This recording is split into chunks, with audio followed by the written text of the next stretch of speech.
Hello বন্ধুরা, তোমরা সবাই কেমন আছো? আমি কিন্তু খুব ভালো আছি। Welcome to my new video. এটা ছিল আমার বার্থডের দিনের ভিডিও। হ্যাঁ, জানি আমার বার্থডেটা অনেক দিন আগেই চলে গেছে, কিন্তু কি করব বলো, এডিট করার আর সময় হয়ে ওঠেনি।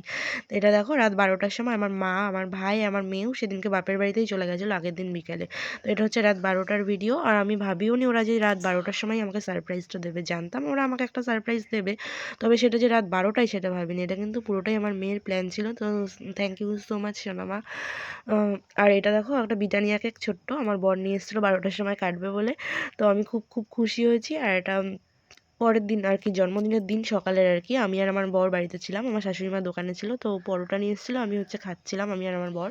আর এদিকে দেখো সবজি কাটতে বসে গেছে আমার বরমশাই, আর আমি ঘরের সমস্ত কিছু কাজ করে, মানে আশিবাসি যা কাজ থাকে, ঘর দুয়ার পরিষ্কার করে স্নান টান করে একটা নতুন নাইটি পরে চলে এসেছি। তো কেমন লাগছে আমার নাইটিটা প্লিজ সবাই কমেন্ট করে জানিও। আর জন্মদিনের দিন না আমাকে আমার বর কোনো কাজ করতে দিচ্ছিল না, বলেছিল তোমার আজকে বার্থডে, তুমি বসে থাকবে, আজকে আমি সব কাজ করব বলে নিজেই সব সবজি কেটেছে, নিজেই সব রান্না করেছে। তারপরে দেখো দিদিভাই চলে এসছে। দিদিভাই চলে আসার পরে কিন্তু দিদিভাই আর আমার বরমশাই দুজনে মিলে কাজটা করছে আর কি। আমাকে একটুও কোনো কাজ করতে দেয়নি এরা দুইজনে, ঠিক আছে। তো সন্ধ্যাবেলায় না আমার মানে খুব ক্লোজ যারা আমার বন্ধু বান্ধবী, তারপরে আমার যা ভাসুর, এদেরকে আমার বর আর কি ডেকেছিল। তাদের জন্য আমি আবার ময়দাটা জোর করেই মাখতে নিয়ে বসেছিলাম। আমি বলেছিলাম যে শুধু শুধু তোমরা কাজ করবো, আমি বসে থাকবো, জিনিসটা কেমন লাগে? আর শুধু শুধু বসে থাকতে কার ভালো লাগে বলো? তো তার জন্যই আমি ময়দাটা জোর করেই মাখছিলাম। আর এদিকে দেখো দুপুরবেলায় আমাকে খেতে দিয়ে দিয়েছে। ছিল ভাত, 5 রকমের ভাজা, ডাল, ইলিশ মাছ, মাছের মাথা, চিকেন, মাটন, আর 5 রকমের মিষ্টি, রসমালাই। যদিও আমি মাটনটা খাই না, তাই খাইনি। আর এদিকে দেখো আমার শাশুড়ি মা আমাকে আশীর্বাদ করছিল। মানে কি বলবো, আমি ভাবতেও পারিনি যে এই দিনটা আমার কাছে এতটা স্পেশালভাবে এই বছর হবে আর কি। আমি যে কারোর কাছে এতটাও স্পেশাল, আমি এই মানে এই দিন বুঝেছিলাম আর কি। মানে আমার এখন ভাষা আর কি আসছে না, তুতলে যাচ্ছে, এতটাই আমি মানে ইমোশনাল হয়ে গেছিলাম তখন। আর কি বলবো, মানে খুব খুব হ্যাপি আমি এদেরকে পেয়ে। আমার শাশুড়ি মা, আমার ননদ, আমার বর খুব ভালো।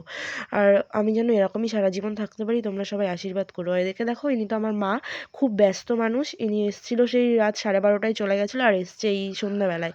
এসে ঘন্টা দুয়েক থেকে চলে গেছে। মা পায়েসটা আর ঘুগনিটা রান্না করেছিল। আর এদিকে দেখো ডেকোরেশনটা করছিল আমার ভাই আর আমার বর। আর পুরো সব বেলুনগুলো একা তেরা এনে একটু হাসাহাসি করছিলাম। সে যেমনই হোক, ওরা যে আমার জন্য করেছে এটাই আমার মানে অনেকটা পাওয়া।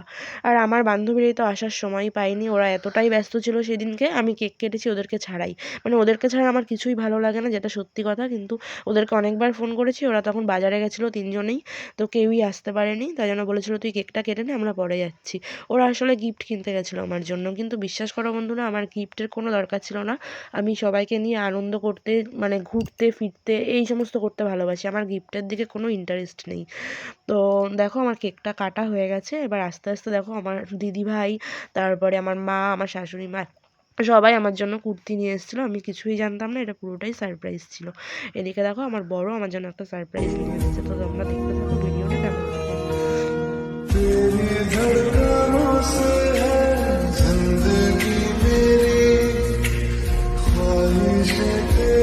আমার বর নিয়ে এসেছিল আমার জন্য একটা আমার সাইজের টেডি বিয়ার। এটা আমার অনেক দিনের ইচ্ছে ছিল। Download তো এই ShareChat. ইচ্ছেটা যে এত তাড়াতাড়ি ফুলফিল হয়ে যাবে আমি ভাবিনি। আর এদিকে দেখো আমার ফেভারিট কালারের একটা রোজও আমাকে দিয়ে দিয়েছে।